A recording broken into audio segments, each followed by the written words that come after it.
Well, hey guys, welcome to day 2. I'm going to do a face-to-face with you guys today. So yesterday we talked about what's accurate, what's not accurate. What you don't want to pay attention to are the algorithms, things like recovery scores and strain scores. It's not that they're not valuable. It's just that we can get better indications by looking at heart rate variability for your recovery. And then when it comes to strain, you have to understand that the people that created this Whoop system are people that were CrossFitters. And if you know my stance on CrossFit, you'll know that it's a recipe for disaster. But it makes sense that they would make a system like this because you're going as hard as you can, as fast as you can through a workout, right? So it's, I want you to do this, then this, and this, and this, and you're gonna do it 10 times and, if you do it in 10 minutes, you beat the guy who did it in 11 minutes. To be clear, I've done videos about why this is a recipe for disaster. Once again, being strong is about technique, and technique matters most when it's heavy and when you're tired. When it's heavy and when you're tired. So how well can you focus on technique when you're literally destroyed?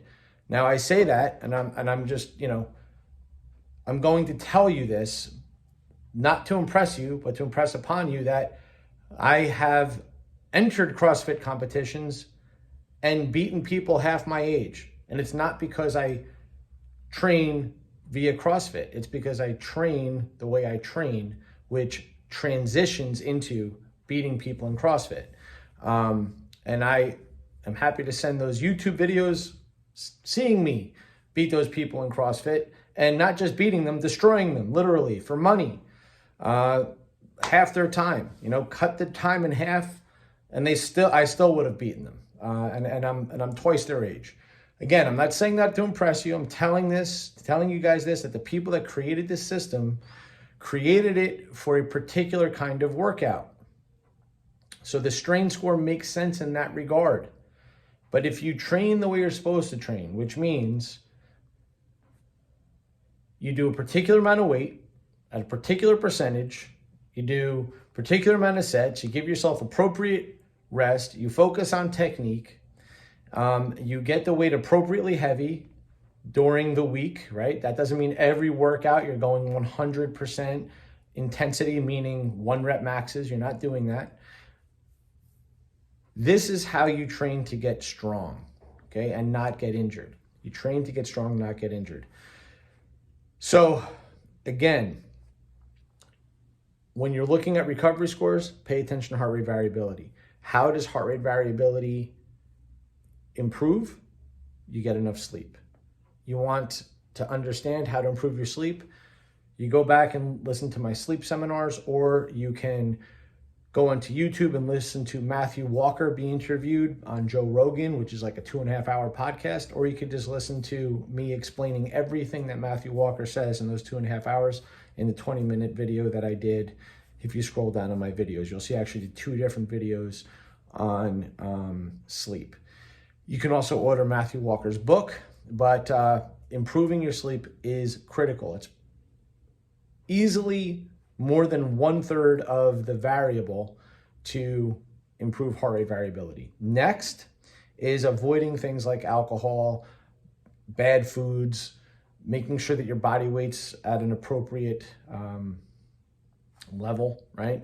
So if you eat really badly, if you drink alcohol, if you don't get enough sleep, if you're injured, if you're noticing that you're under a lot of stress, these are all things that will affect heart rate variability. How do you mitigate these things?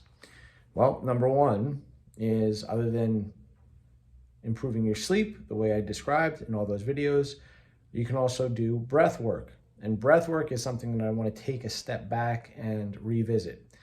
If you go back in the 40-day challenges, I did a whole entire series of breath work. Notice that one of the things you can measure in your sleep is respiration rate. Your respiration rate, guys, should be like 14 per minute. One of the ways to improve that is or 14 or less. One of the ways to improve that is doing breath work.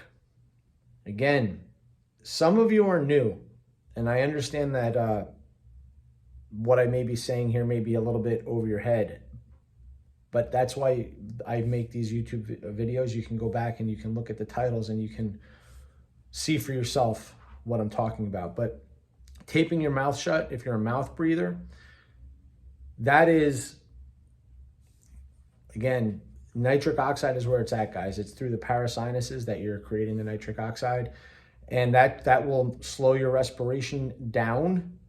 It will improve your sleep. It will increase the nitric oxide in your body, which is a vasodilator, which is a very good thing for your heart health.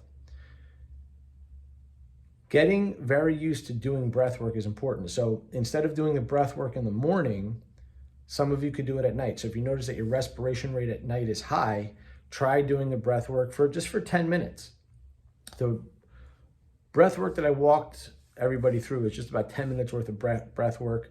And I made it more and more complicated as you went along. So day 1, day 2, day 3.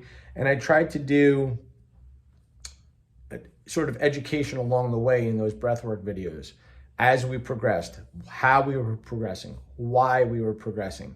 But there's ways to make it harder, more challenging. But at the end of the day, you just want to be able to breathe through your nose. It's also the recipe for asthma. Okay, hear me out. Your inhaler isn't the recipe to fix your asthma. The recipe to fix asthma is learning to exhale. Learning to exhale.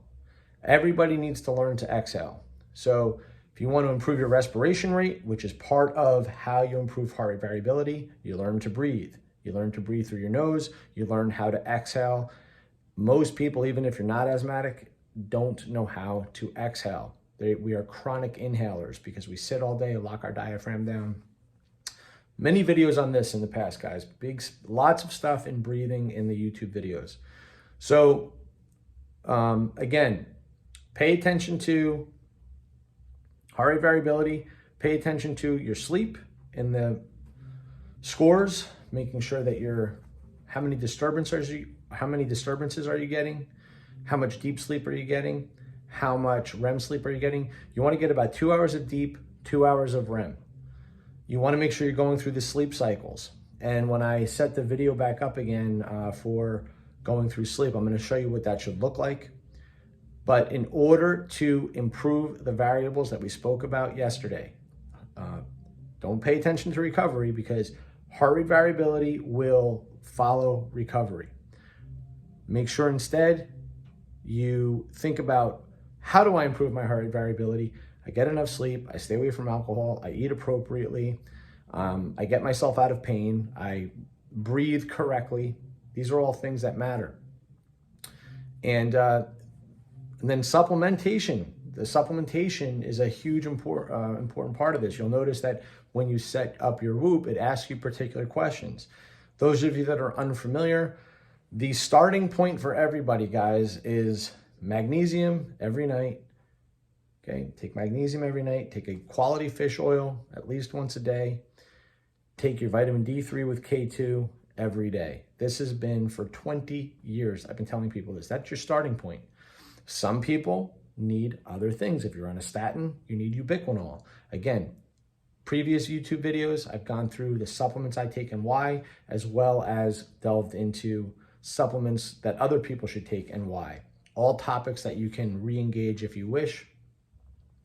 And then lastly, guys, please don't underestimate what I'm telling you about mouth taping, breathing through your nose every night. They make strips, literally just go on Amazon. These are products that are well known now.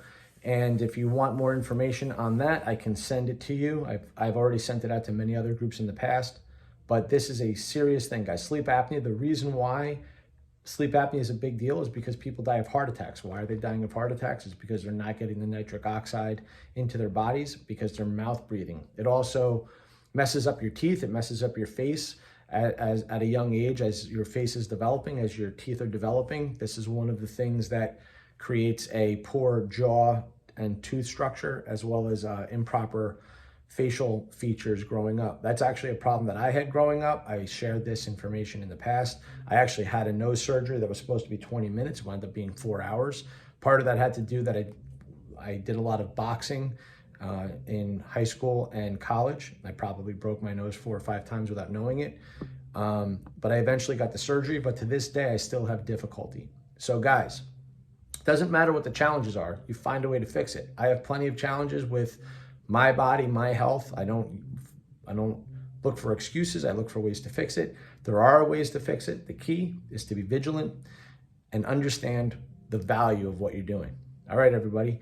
That's enough for today. I'll send out more stuff tomorrow. Have a good day.